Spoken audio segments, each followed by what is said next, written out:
Hi, second grade. So today I'm coming to you via video instead of live like yesterday. But what we've got today are your bears. We did all of the drawing yesterday. Now today, I will say you might need to start class with a Sharpie. Miss Davenport is there again with you and she will get you a Sharpie. If you have not finished tracing all of your bear lines and making your patterns and your fur, I want you to do that first with a Sharpie. But after you are finished with that, the next thing you're gonna do is start adding color. And we're gonna work with markers today. So Miss Davenport has some markers, but I think maybe you might have some markers at your desk too. If not, that's okay. What we're gonna do, Miss Davenport's gonna start you off with 3 or 4 different colors, just 3 or 4. You're not gonna take a gajillion because I want you to start working on coloring just your patterns. So I'm gonna pick up kind of a pinkish color. I have some different colors here at my house than you guys might have in the box. So that's okay, don't worry too much about it. And I'm gonna start coloring my very first pattern.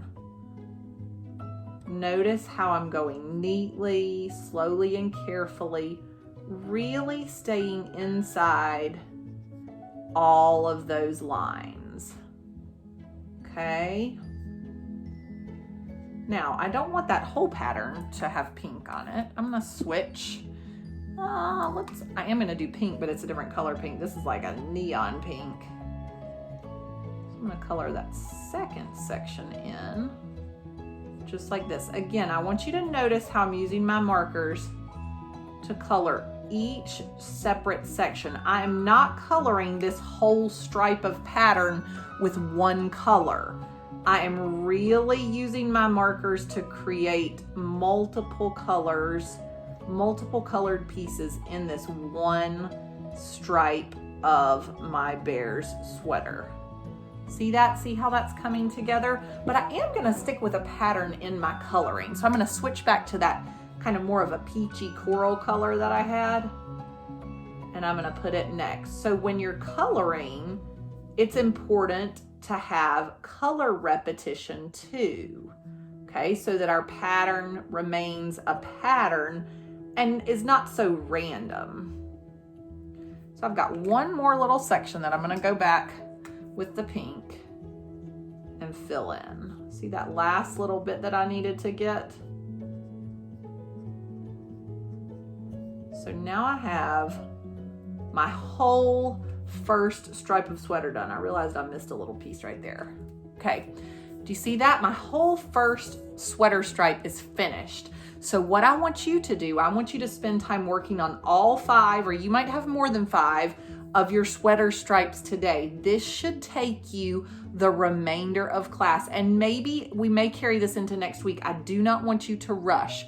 The other place that you can add color, and I'm gonna use pink for this just because, I don't know, we think of bear ears as pink. The other place you can put color is up here on the little inside part of the ears. Okay, so these are the things that are getting colored. The inner ear and your bear's sweater. Nothing else. Don't add any color to the background. Don't add any color on your bear's face and the tops of the ears. Because what we're gonna do when we finish coloring the sweater, we're gonna go back and we're gonna add a painted background to these, just like we've done with other projects. But I want your sweater to get completely colored. Again, don't rush today. If you use 3 or 4 colors and you want to switch and use 3 or 4 different colors, just raise your hand and Miss Davenport will bring you 3 or 4 different colors. I don't want you having 10 colors at a time. This gives Miss Davenport time to clean them or put them in a dirty bucket before she has to give them back out to another class, okay? If you have questions, Miss Davenport is there with you, but you should know what to do today. Next week, I hope to be back with you face to face, and we will get our background painted in, and any coloring that you haven't finished, we'll finish that next week. Second grade, I'm so proud of how you're working, especially these last 2 weeks when I haven't been able to be with you face to face all the time. I can't wait to see your bears. and I hope to see you back in person next week.